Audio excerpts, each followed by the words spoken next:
Hello everybody, welcome to the GameSlushy Podcast. This is episode 7 with me, Alan Stowe, and my co-host Charlie Nunes. Hello. Hello, how are you doing today, Charlie?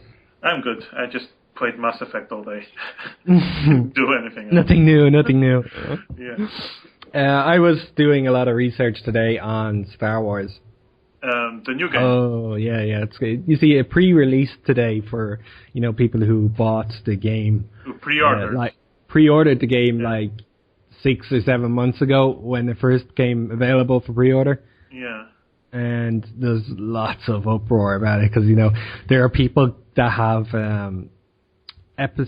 that bought it in December that are getting into the game. Yeah. Over those who bought it 4 or 5 months ago because of some weird system they set up, and they're sending out mails for invites and people are waiting on waves of invites and stuff like that. It's all really dodgy.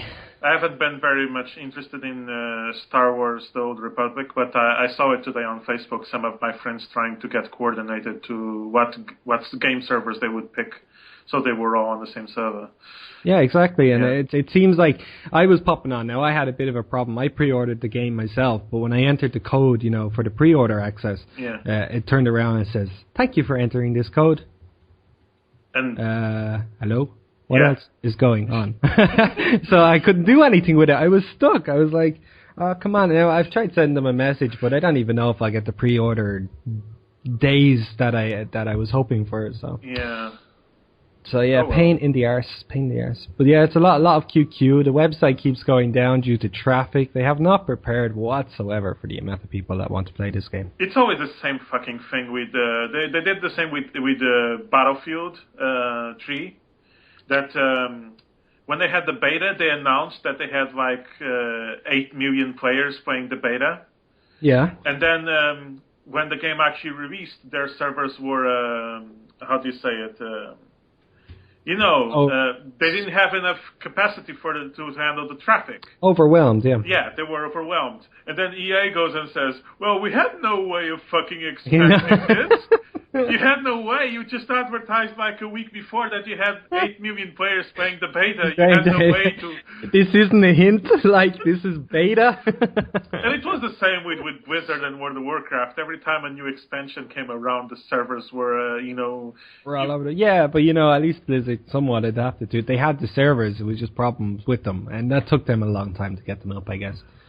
I remember playing in vanilla. Oh, my God. When the game first came out... Sweet merciful. I remember the first expansion. The night the first expansion hit, it was everyone was at the Dark Portal, and it was lagging so much. I had 2 frames per second or something. Yeah, it was terrible. I mean, the experience like that, you just don't want to forget. In a lot of ways, it's usually better to wait the first month or something after a release so they work out the kinks, but at the same time, you're just like, who wants to play now? I want to play now. I want to play. And, I'm surprised they didn't do anything. Now, I actually put a post up, on the forums about 6 months ago asking BioWare, I was like, guys, you already have a huge following now. Are you going to be prepared for release? And you had people replying, they're going to be fine. There's going to be stress tests and everything. And I was just like, I'd love if they hadn't removed the posts, I would have gladly gone on just to type these words. Yeah. You were not prepared. Well, they wouldn't get the reference, most of them. You never know. I think most of the people that are going to play this game are Star Wars fans. I think the World of Warcraft crowd is still going to stick with World of Warcraft. Oh, we'll see. It depends how well this game kicks off. Now, at the moment, there are people eagerly waiting for over the next couple of days, so just to get into the game, never mind anything else. We'll see how it kicks off from there. Well. What else? Did you get any word? Are you trying yet? Trying. I'm going to wait for the PSN version. Yeah, I got to play it this week. Yeah. It's a lot of fun. Yeah, the game looks beautiful, and it's good fun. The first one I played it both on the PC and on the PSN. It was amazing. In that case, I won't give too much away. There is one problem I do have with the game. What is it? It's the co-op.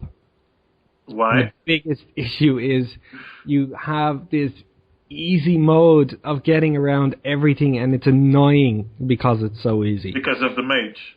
because of the mage. Now, Yeah. I really wish they'd put a timer or something on. You know the way you can build a box in the first one, Yeah, and you then can levitate same in the people. second and levitate, and it's like it removes the challenge because you don't need to think about it. Now you want to think about it and put something more interesting, but the fact that you don't need to, and if you get frustrated, you just have this easy fix anyway. It's kind of Well, in the first game, it's even worse because you don't. If you're playing a single player, which is like yeah, the only way. yeah. Generally. Well, I play it, multiplayer with my girlfriend on the PSN on the PlayStation 3, but I noticed when I was playing on the PC, and on the PC I always play single player. You can just shoot through everything just with the thief because you don't even need to change character. Oh, character, yeah. Sure. The thief is just too over.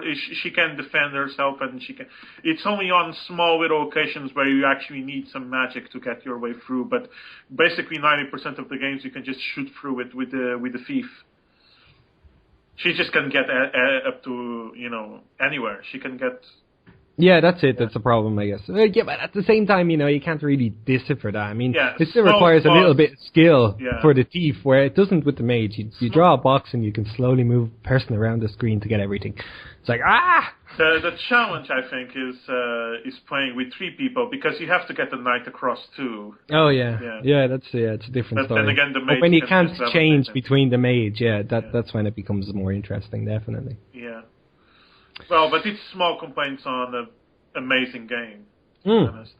I mean, it's beautifully designed. The puzzles are there and they're fun. They're intuitive. I mean, the puzzles, according to what I've seen some trailers, in the puzzle trailer as well. The puzzles seem more inventive and more original than the first game. I'm looking forward. Oh yeah, definitely. Yeah, so you'll have quite a bit of fun. We really need to kick off Portal 2, by the way. We have to get our co-op going. Yeah, we can get some co-op going and post some videos. A let's play thing. Yeah, definitely. Just get them over. Yeah, I still haven't played it. I have it installed. I have it on my Steam account. I have it installed. I still just have been too busy with Mass Effect and Skyrim and Street Fighter. Yeah. Damn you, Skyrim and Mass Effect.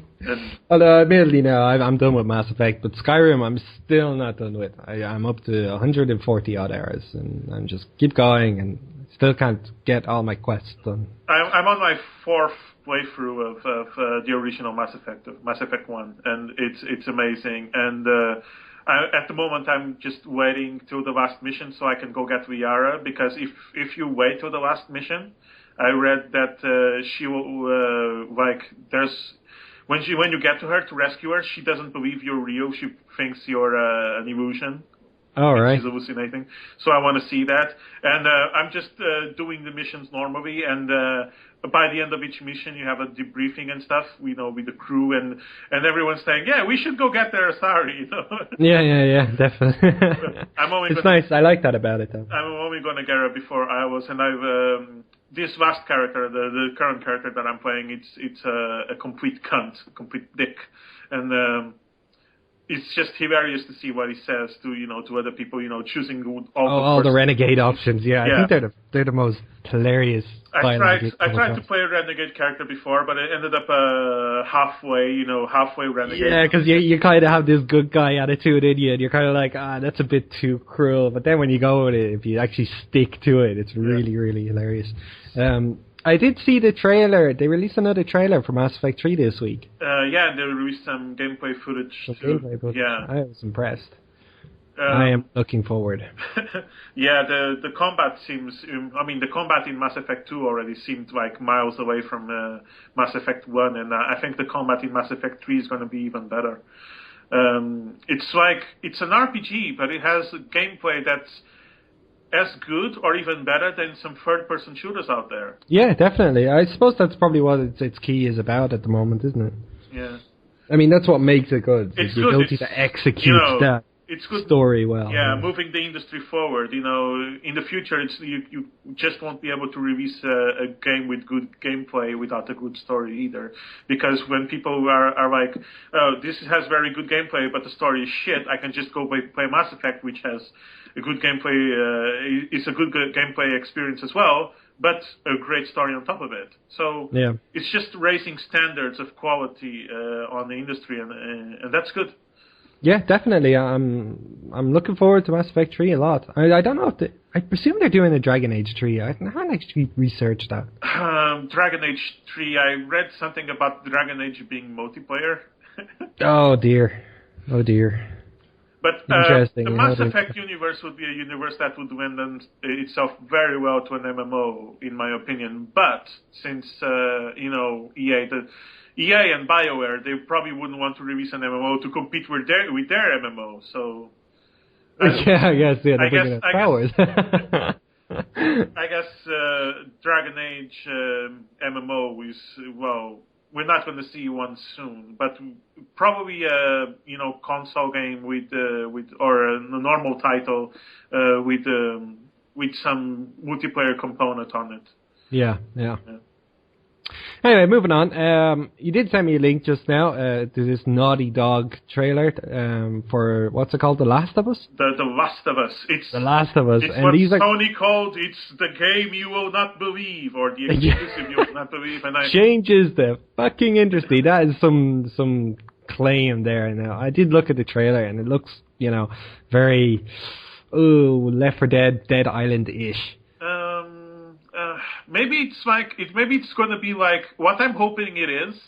It's like Left 4 Dead, but for the single player, but with a good story, and where you can actually connect to the characters. Do you think the game will be single player? Does it state?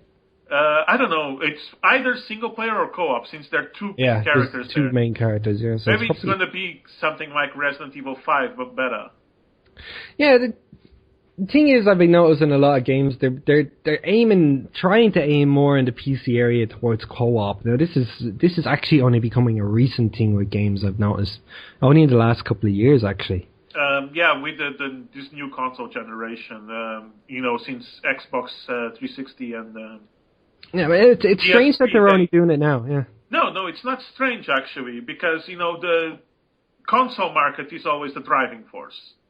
Even if you're a PC gamer, most of your games that you get are console ports. You can get mad at it, but it's the fact. The games that you get, most of them are console ports from consoles. The console market is where the money is at. So that's where the focus of the industry is at.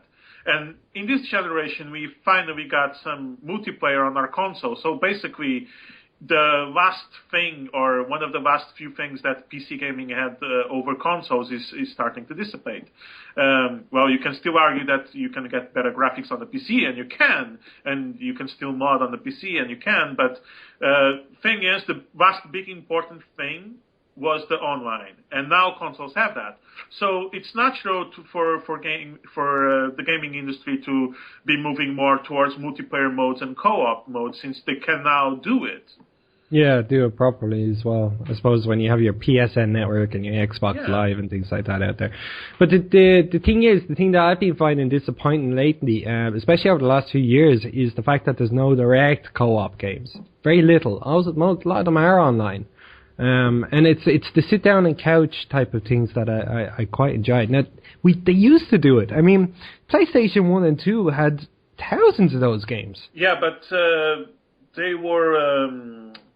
these titles are still available if you look for them, but they're not. You cannot find them as retail titles anymore, except for like Rayman Origins and stuff like that. Yeah. If you go on the PSN or XBLA, you'll find tons of little titles that will allow you to play couch co-op. Trine is a good example of it. Trine is one of the later examples, yeah. Scott Pilgrim vs. the World, which we use as our intro song. yeah, that's another one. Let's see, Shank was actually quite fun on co-op. Shank I've not played. I'd like to try the co-op. I mean, the game looks amazing. I just need time to get around to play. It's fun. The second one is going to have a different type of co-op than the first one. Because the first one had two campaigns. One campaign that you could play alone and one campaign as co-op. But if you don't have anyone to play the co-op campaign, then you cannot, play that campaign. Yeah. So what they're doing for the second one is that the whole campaign, the whole story is on the single player, and then you have like a horde mode, kind of like for the multiplayer, for the co-op. I see. So you'd be fighting hundreds and hundreds of NPCs or whatever. That Dragon's Crown. Oh, Dragon's Crown, the one we were mentioning last week. That's going to be at least 4 players, in my opinion. Yeah, I think it actually was there more. Did it look like it was up to 6-player? Well, I don't know. I think the PlayStation can only handle 4 controllers at a time. Yeah. And I think the Xbox... I think that's enough, though. That's enough. I mean... Yeah, 4 is enough on the screen. In general, when you're sitting around your couch, you know, if there's 4 people trying to squash onto the couch, it's not the same. You also have another... you also have another one that's similar to Dragon's Crown. That's already out. It's been out for a year or 2 years. It's called Castle Crashers, which has a very simple aesthetic, you know, very cartoony, very cutesy. Hey, you see, this is an example. This is a game that's unknown to me now. Even though you say it's a simple, but you know, I think they're just not advertised enough would be the word. The thing is that I think the problem here is that the fact that you're more of a PC gamer, and if it's not on PC, it usually shoots over you because you're so busy with work that you don't have really time to, you know, to read on video games. So yeah, it's true. So if it's not on your if it doesn't pop on your you know Steam, my Steam list, yeah, on the Steam store or on those Steam advertising things that, you know, pop up when you start your Steam or when you leave a game, then it's probably you just, you know, won't even know it exists, and it's understandable since you're more of a PC gamer. But I spend most of my I would say 60% of my gaming is on the console. So I browse the PSN. You know, for example, we didn't know about Marvel Pinball before I tell you. Yeah, true. Yeah, but it's a game that many people know and many people love. Yeah.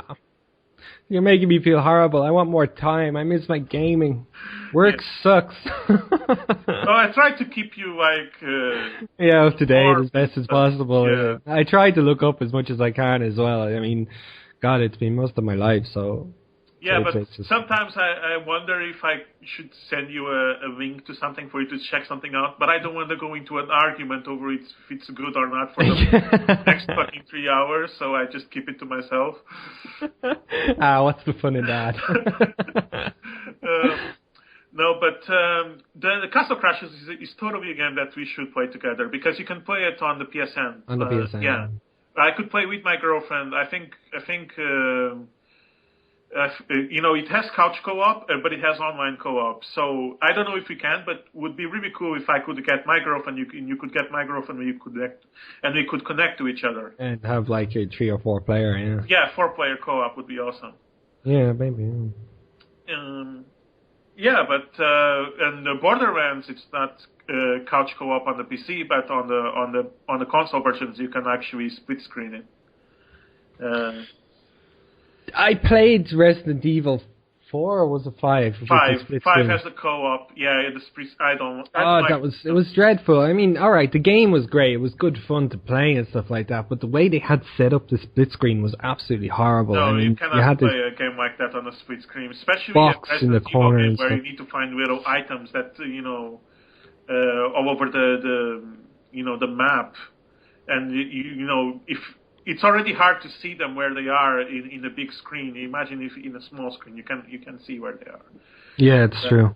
But we should totally play that. I have it as well. We could play it on the PSN, see if it's a good experience. Yeah, definitely. I mean, I'd like to try it proproperly, where I have my full screen. I think it was probably designed for PSN. Was it more so? The game was designed. The game was a multi-platform release. The game was designed with co-op in mind. That is like self-evident, because you can't even remove the other character on the single player. You have to have her, going along with you, and it kind of removes the fun out of a Resident Evil title to have that backup character there all the time.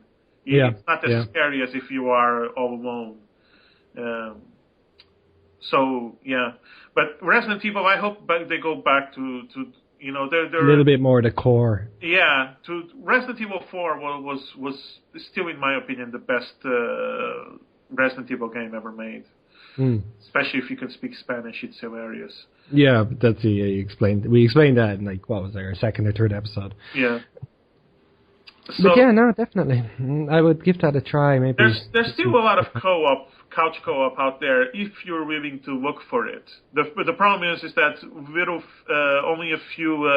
It's really rare to find co-op games for consoles now outside of the Nintendo console, of course, because on the Wii that's like everywhere. Every single you can co-op with in the last Kirby game.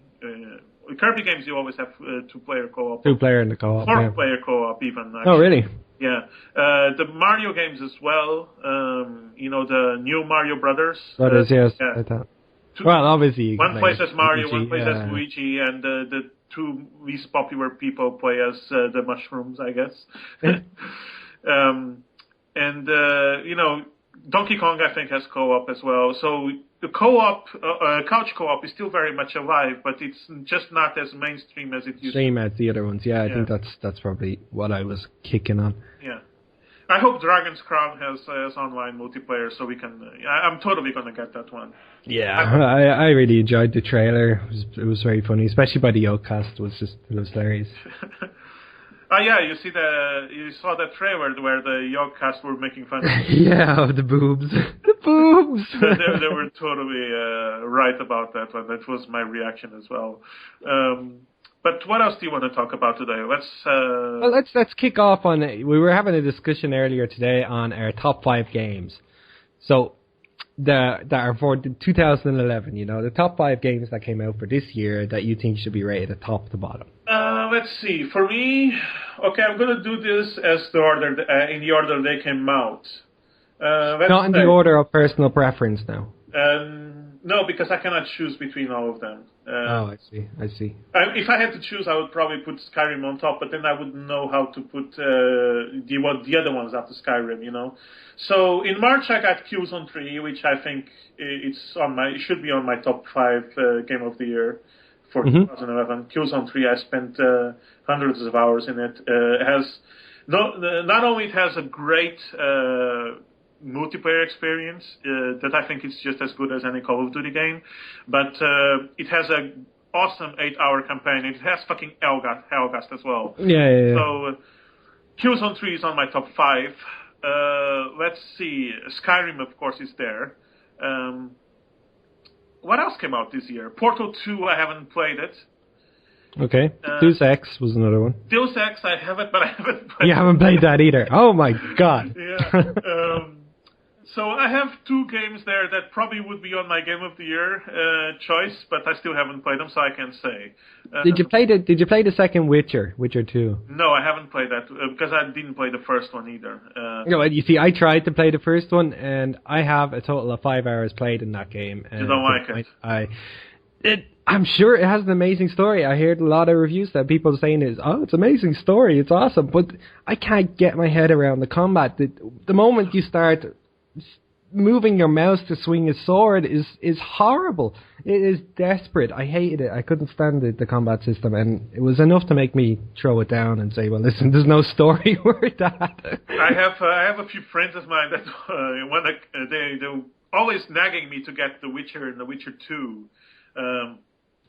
But I don't know. My computer probably can't run The Witcher 2 properly. Yeah. It can run. It could probably run. Yeah, it definitely can run The Witcher 1 properly. But the second game, it probably wouldn't. So I'm not getting into it just yet. Maybe later when I have a better computer that can run The Witcher 2, then I can. Then you can jump into. Then I can jump into 1 and 2. Immediately, one after the other. But until then, I don't. But a lot of people complained about The Witcher 2 that it doesn't even teach you how to play the game. And no, I heard that as well. It kind of like throws you into a combat. Even Penny Arcade made a comic on it where they basically argue that the game throws you into a fight where you have to use abilities and combat tactics and mechanics that the game doesn't bother teaching you. Teaching you in the first place, yeah. Well, there's always going to be flaws like that in big games. Because I believe the actual gameplay content in it is well over 80 to 100 hours. So the first Witcher is based on a book, so yeah. Yeah, quite a lot of content there. It's just if you can get your head around the combat system, you'll be good to go. You know what? I actually held the book the other day in my hand, like a month ago. And I was in the bookstore and I saw the book. or one of the books. I don't know if it's a series, but it had the little Witcher, symbol and stuff, and I thought, oh, maybe I should just get this and save myself the trouble of learning the stupid combat.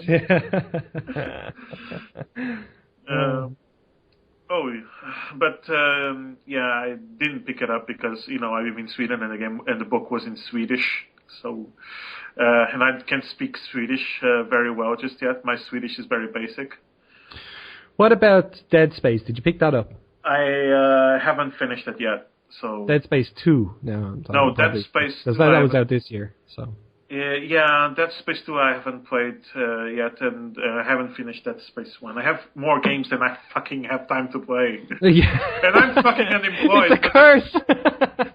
And I'm fucking unemployed, so that says a fucking lot. When you have all the time in the world and still you cannot finish all the fucking games. But that maybe is like Mass Effect's fault, where I'm on my fourth playthrough of Mass Effect 1 and I already finished. Yeah, then you're still going. What was the other one? I know you put quite a bit of time into Batman.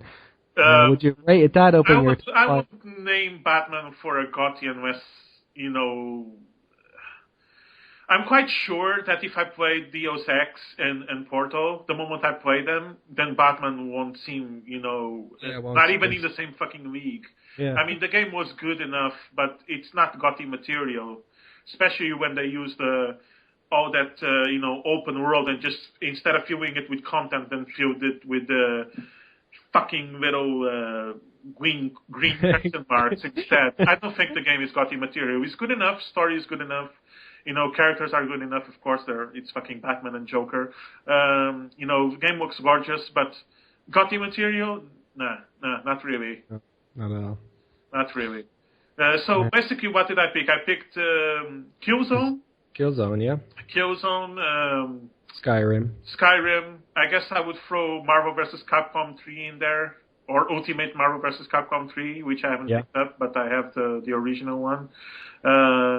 I just love fighters, especially Capcom fighters. Nobody does fighters like Capcom does. Marvel vs. Capcom 3 was amazing. It consumed a lot of hours for me. You're big into the fighter games, though, in general. Yeah. Your competitiveness. Well, I'm not that great on them, but fighting games. But I'm not the worst player either.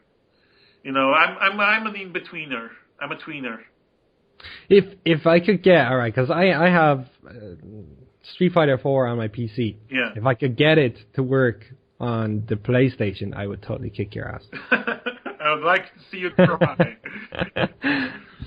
This is just like, just reminded me of, Mass Effect 1 when Rex is at the CSEC and they say, you want me to arrest you? And Rex goes, I'd like to see you try.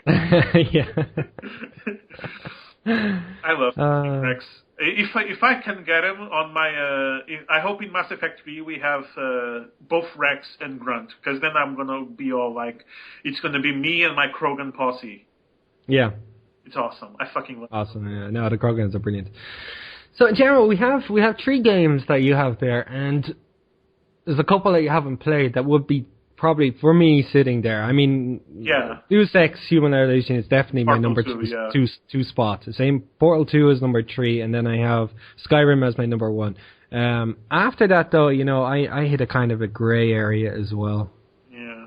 So we have our top 3 games. There's a lot of great games this year, but, let's be honest, some of them are not, even though they're great, they're not Goty material. I mean, Uncharted, Uncharted, I haven't played it yet. I don't know if it's Goty material or not, but I never really thought that Uncharted 2 was, Uncharted 2 got some Game of the Year awards, actually, last year. Or the year before, I don't remember.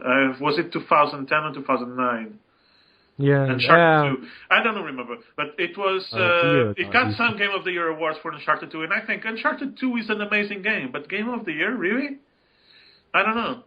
No, I don't think so either. No, but then again, I'm not that prevalent when it comes to PlayStation games. I mean, I have to take into account that there are millions of people that play the PlayStation 3, and this was one of those games that Uncharted 2. I mean, after playing Uncharted 1, which was a good game, and I really enjoyed it and I loved the story. But when you jumped into Uncharted 2, the difference is so amazing the graphics, everything about it, everything, the way that the game rolled and played for me from the starting sequence to the point you felt like you were in depth, you felt part of the story, and that was such a big thing for me. Yeah, where it's very the first immersive. Where the first one didn't have that level of immersion. I mean, you enjoyed the game, but you read it as a story. But the second one was to jump into immersion, and I think that had an effect for quite a lot of people, and I think that's probably why it boosted it up there in the top. It's an amazing game. But what else came out at the? I would have to do some research and compare it to what other games came out in the same year. But when did Batman Arkham Asylum come out? Yeah, Arkham Asylum, I think it was in the same year. I think it was 2009. Oh, 9, was it? Yeah. And I think they went head-to-head, both of them. And I think Uncharted 2 would win over Arkham Asylum, actually. As much as I love Arkham Asylum, I don't think it's Goty material.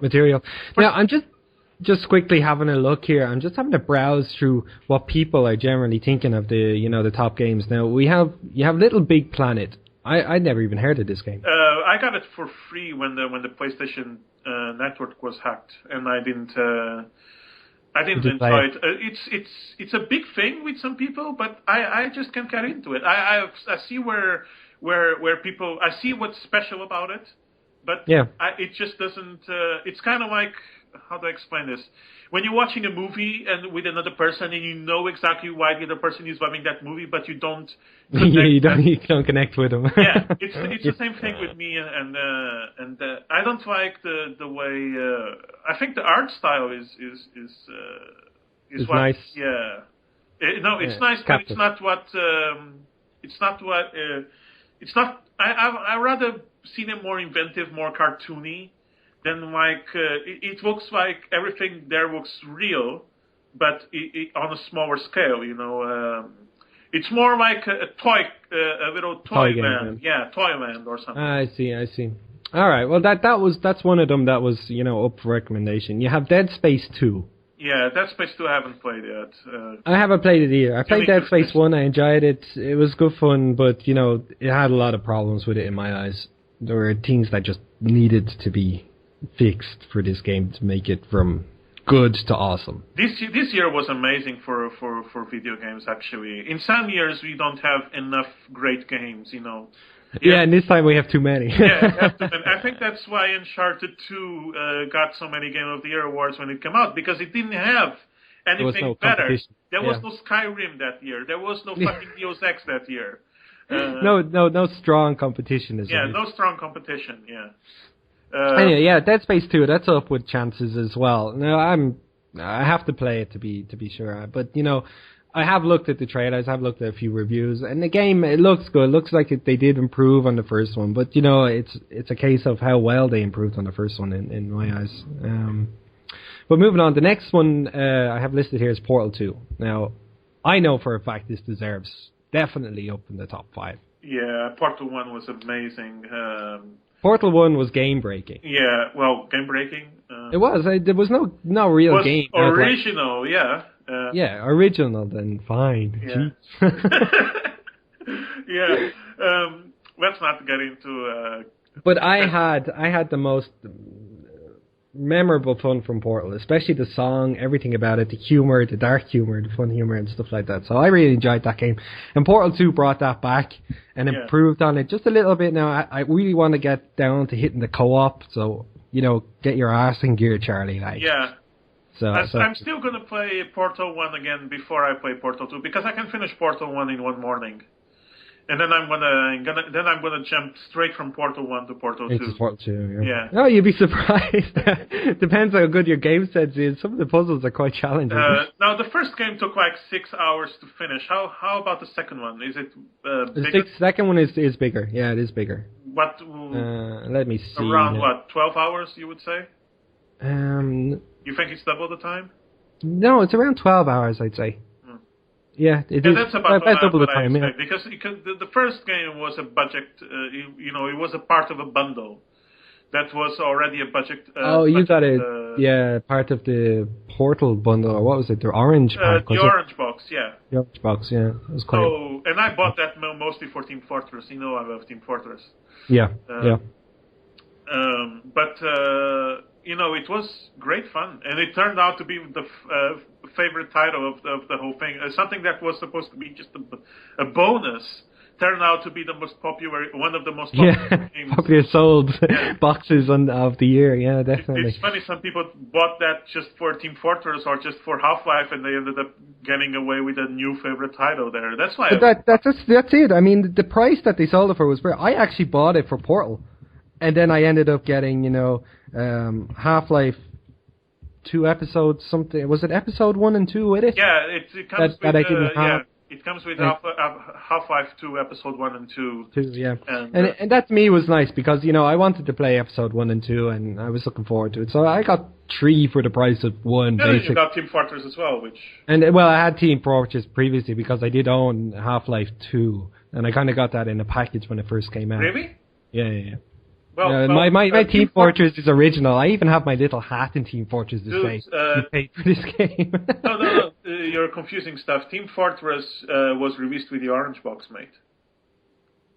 No, I was pretty sure it was released before that. No, it wasn't. I can guarantee you it was released. Team Fortress 1, maybe I'm thinking of, not 2. Yeah. Yeah, I think you're a little bit confused. Probably referencing the one that said it. The thing, the little hat you got for purchasing the game was that you purchased it with the Orange box and before it went free. Because now the game is free to play. It's free to play, yeah. Yeah. Basically, that's what it is. That's what that is. Anyway, the next one, moving on, is Deus Ex. That's listed as obviously another I need top. to play it. I'm probably going to play that fucking game to death. I like to play games that allow me to play it, the first playthrough I can play it with some kind of, combat decisions and, skill decisions, Yeah. And then I can go and play, a completely opposite character. Yeah, absolutely. I mean, this game, in my eyes, actually rivaled Skyrim for top position. It was that good. It is that good. I put a load of hours into it. I love the game. Everything about it, the graphics, the style, the story. It was really, really well done game. The only thing, Skyrim just has that tip. There's just something about Skyrim. It's the fucking dragons. It's the dragons. If you transfer those dragons into Deus Ex, make it cybernetic dragon invasion of I know, mass Deus Ex effect would be a game where you take the Deus Ex universe. And the Reaper's coming, but the Reapers are dragons and are cybernetic. You see, that could work. I think it's perfectly fine. You can implement dragons into any game. I mean, Driver 2, for example, driving along the street, implement a dragon. You're good to go. Game goes up, a level of awesome. Have you seen that DreamWorks movie? What's it called? The How to Train Your Dragon? Oh, yeah. Brilliant. I love that. I love that movie. It was brilliant. And my girlfriend actually was watching it with me, and she posed a very interesting question. The guys are Vikings, so basically they're from Scandinavia. Why are they all speaking Irish? You didn't know? More to the point, why but come on, that makes sense, doesn't it? No, that makes no fucking sense. Why not? Because they're fucking Scandinavian, they're not Irish. Yeah, but come on, the Irish had to get their accent from somewhere. Where do you think they got it from? I think that the Irish are just British that are taking the piss. Nah, not at all. We got our accent from the Vikings. This is what it is. Speaking Gaelic and stuff like that. This is how the Irish got their accent. The Irish are basically British that got genetically modified by alcohol. Okay, I'll forgive you just because it is genetically modified by alcohol, which is probably true. But no, I don't think there's that many British in general, because we were at war with the British for centuries. So, Do you remember? We're closer to the Scottish. Do you remember Billy Connolly? Yeah, of course, yeah. Do you remember how he defined the Scottish people? No, not off the top of my head. It was hilarious when he said it. It was like, you know how the Scotsman come to be, because he talks like that. Yeah. The Scotsmen were just British. That was just way too crazy. And they found one of these days, like one of them said to the other, "Hey, I found a colder place up in the mountains. It rains even more than here." Let's move up there. Yeah. Yeah, that was. I love that man. He was hilarious. Yeah, no, he has some really great skits.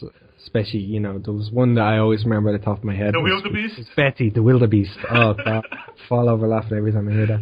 Betty! Over here! There's a lion! The Wildebeest, like, what the fuck? I'm not a Wildebeest. You ask a Wildebeest if he's a Wildebeest, he says he's not. You fucking watch! Yeah. I'm one of those stripy fuckers over there. Anyway, back onto games. Yeah. The next one I have listed here is Battlefield 3. Now, this is only a recent release, so there's a couple of games that are actually down as you have Assassin's Creed Revelations, Battlefield 3, Modern Warfare 3, and well, I suppose you could say Skyrim as well. To be honest, in my opinion, the Assassin's Creed game are nothing above average. Yeah.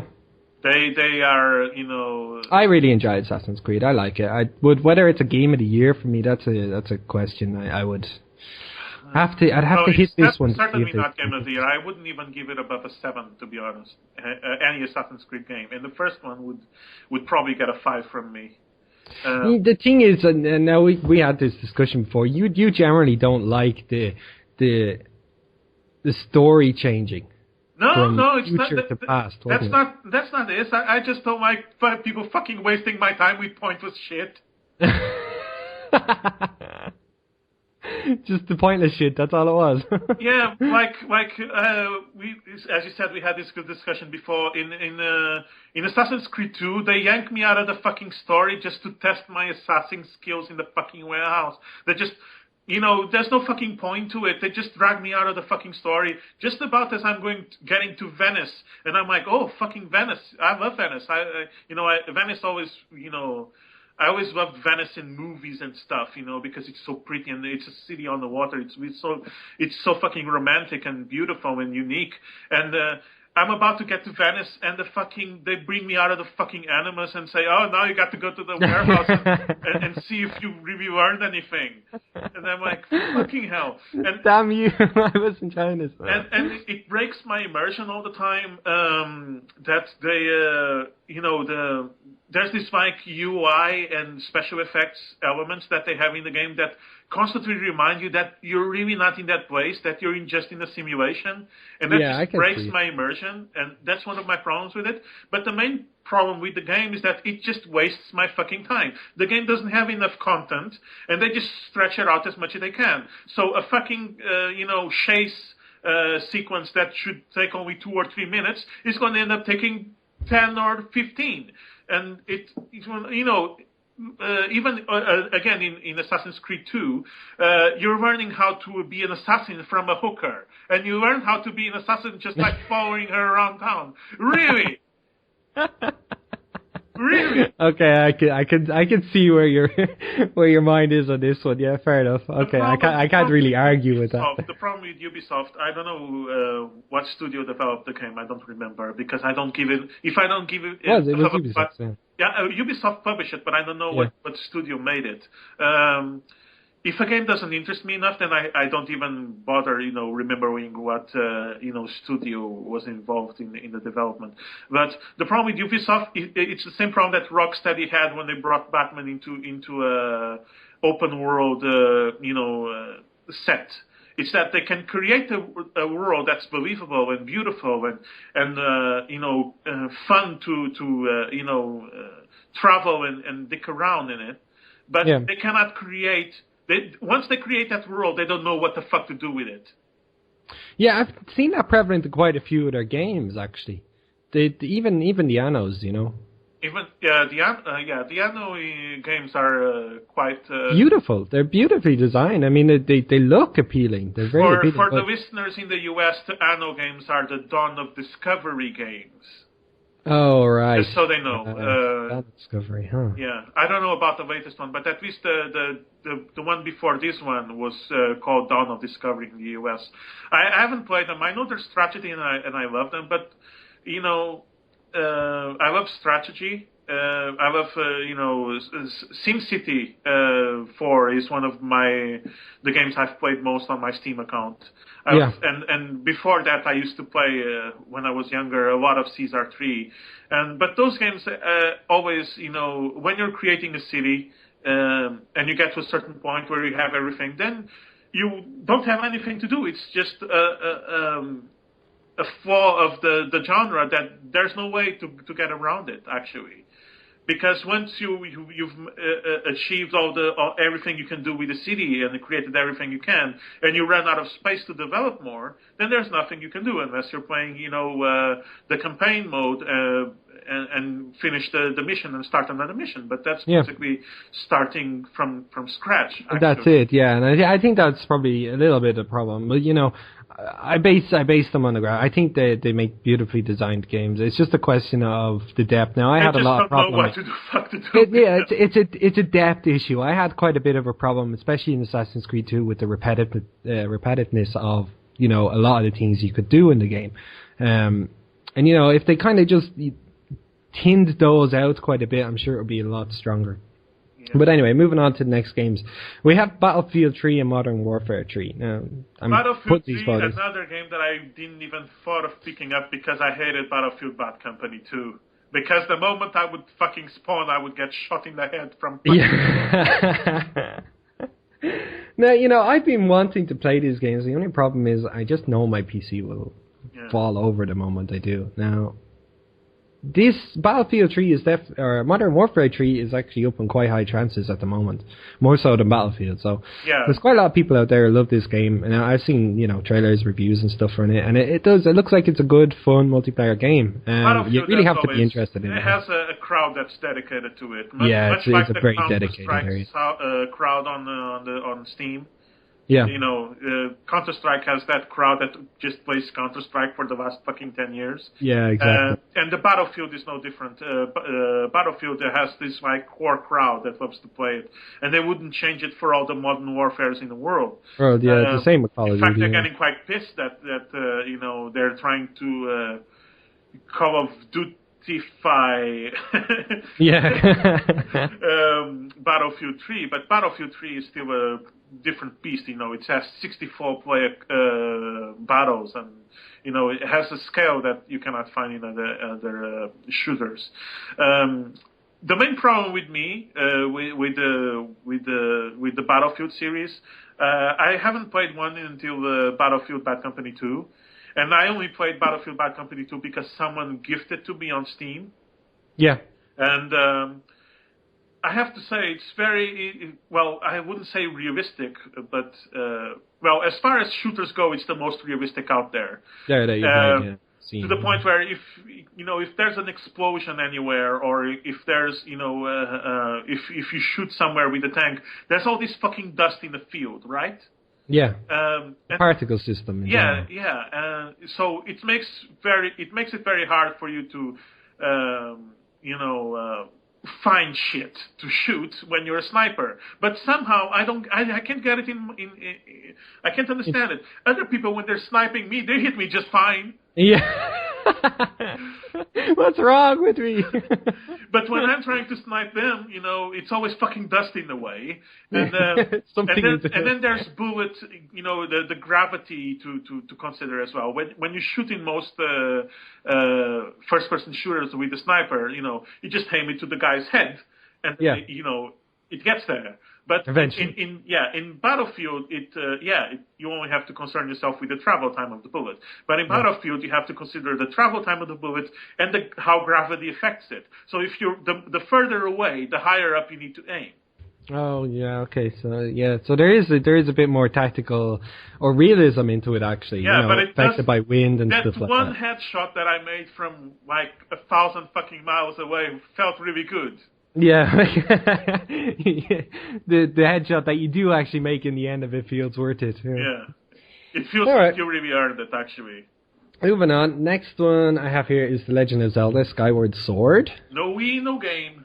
No Wii, no game. Unfortunately, I cannot comment on this either. Now, I know there's a few people putting videos up and stuff about it, but yeah. I liked Legend of Zelda, the first one, on the Wii. Yeah. Princess, whatever. I think it's about time that Nintendo starts putting some fucking voice acting in the Zelda games, but they don't. And some fucking, people without vision that I found in the forum that I'm not gonna, name on the podcast. Yeah. But I was talking. I just jumped into this forum where they were talking about video games, and somehow the issue if Zelda would benefit voice acting popped up. Yeah. Yeah, popped up, and most people seem to think like, no, we don't want voice acting in our Zelda and stuff because then we get bad voice acting. And I'm like saying, but you're assuming that there's going to be bad voice acting. No, I'd have a different argument again. The Legend of Zelda in general has never really had voice acting. They've always used tweets to make the voices. Exactly. Like, yeah, but I think it's time for the game to evolve. But people were all assuming that if the game had voice acting, then it would ruin the game. And I think that it's a flaw in their thinking because they're just assuming that Nintendo is like Sega and they're gonna fucking cast every character wrong. Well, there's a possibility of that, I won't deny it, but it'll come down to the question of traditionalism, I think, in this case. And whether you have, because it's been so traditional that they followed through without these voices that implementing them would change the game probably quite drastically. But you'd have to see. I'd have to compare. In my opinion, the video gamer is the creature that's afraid of change. If something comes along that changes how things are, and they hear about it before it happens, and before they have a chance to see how good it is, they'll complain about it. Yeah. That's just how it is. We are like that. It makes me sometimes ashamed of being part of this fucking demographic, how thick people are when it comes to, it can be sometimes the smallest little thing and people make a huge fucking mess about it. Out of it, yeah. Anyway, we'll move on from that one. The next game I have here is Uncharted 3, Drake's Deception. Yeah, I haven't played it. This is only out again a couple of weeks, and it's already prevalent. So I base that on the fact that it's got a huge following. Yeah, and the multiplayer as well. I played some Uncharted 2 multiplayer, and it was fun. It was unique, I think. It was different than other multiplayer modes out there, especially because it was in third person instead of first person, and the maps themselves are very original. And the multiplayer in this new one is supposed to be even better. I haven't picked it up yet. I'm kind of waiting for it to drop price a little bit before I pick it up. But when that happens, then I am going to pick it up and play the fuck out of it. But some people seem to think this game is like the definite Uncharted experience, like the best multiplayer and the best campaign. Some people think that while it has a good campaign, it's not as good as Uncharted 2. And some people just think it's really, really, not up to snuff compared to the other Uncharted 2 games. So, opinions are very mixed. Mixed on this one. I'm just going to wait and make my own opinion. But that's it. I can't really judge whether it's good or bad. But all I can do is just say on the time basis, it's already up there quite a strong standing. So I have to play it. I will get it eventually. Maybe when it drops in price. I'm probably going to when I can afford it. I'm probably going to pick it up around February. Yeah, maybe around the same. It'll probably drop by then. Of course, we're coming up to the last couple of games. Batman Arkham City is in there. Yeah. As well as your Gears of War. What list are you talking about, actually? Just a general list that people are having a look at in the voting of Game of the Year because it's coming up to the end of the year. So I wish I could play Gears of War, but I don't have an Xbox. It's one of those games that makes me want to get an Xbox, but in the end of the day, I just cannot justify buying an Xbox And for one game. For one, well, for 3 games actually, for Gears of War 1, 2, and 3. Well, I suppose if you I guess if I had an Xbox, I would end up picking up Fable 2 and 3 as well. Because I left Fable 1. And I'm pissed off at Microsoft for putting Fable 3 on Steam, but not Fable 1 and 2. Fable 1 I have on PC on CD. Yeah. Now, Fable 2 is the reason I haven't tried Fable 3, because I haven't played Fable 2 and it's not on the PC, which is kind of sucky. So, I don't know what to do about that. It is on the PlayStation though, right? No. No, it's not. Fable is Xbox. Yeah, it's Xbox. It's a Microsoft property, Yeah, I thought so. Yeah, so, and because of that, I don't feel it fair, because apparently the third one is meant to be based on the ending of the second one, so you're moving your character. You're basically the descendant of the character. Exactly, and when you miss that kind of key of the story, just the game is kind of it's not the same. It's like with every game that I've seen number 2 of come out, that is awesome, and then all of a sudden I have to play the first one just to get the hint in there of what's happened. Do you know what I haven't seen now? I think it did come out this year. Crysis 2.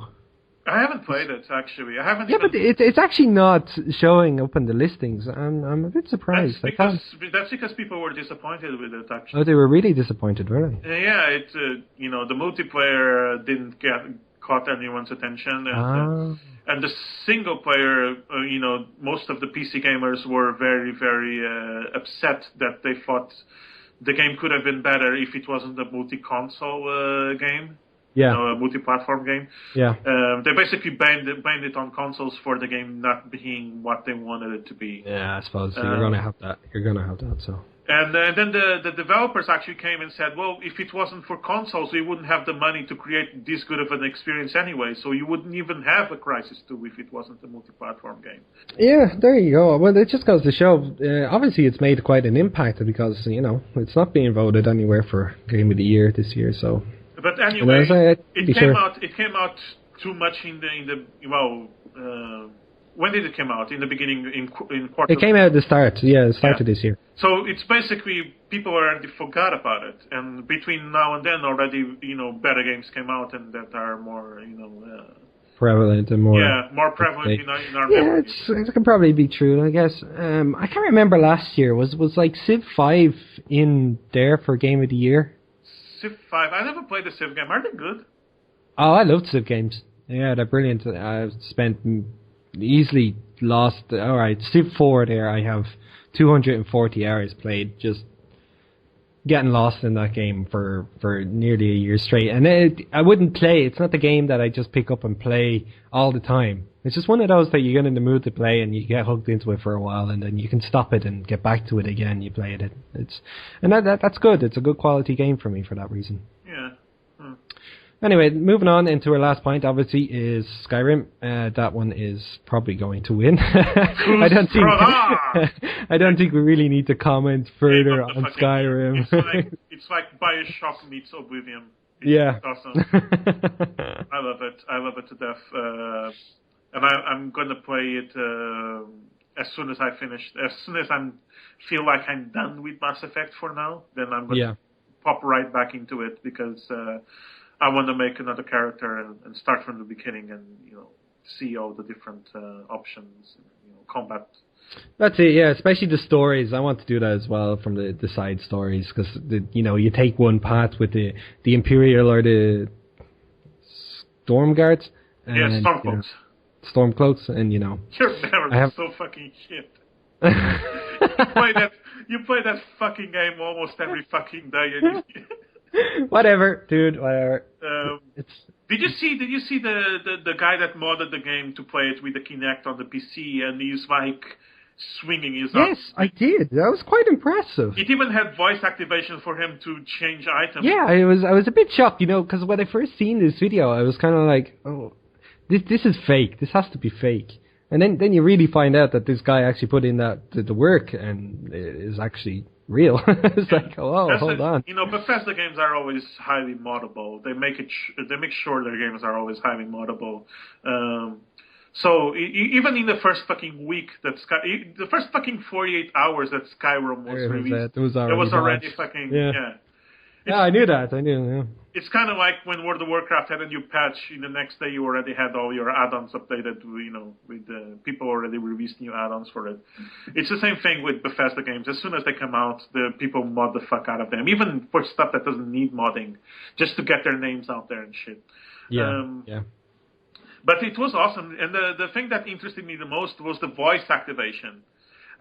Because I imagine if I had that, then my girlfriend would kick me out, because I would be like, instead of just pressing R2 on my PS3 pad, I would just say Fusrada! Shouting Fusrada!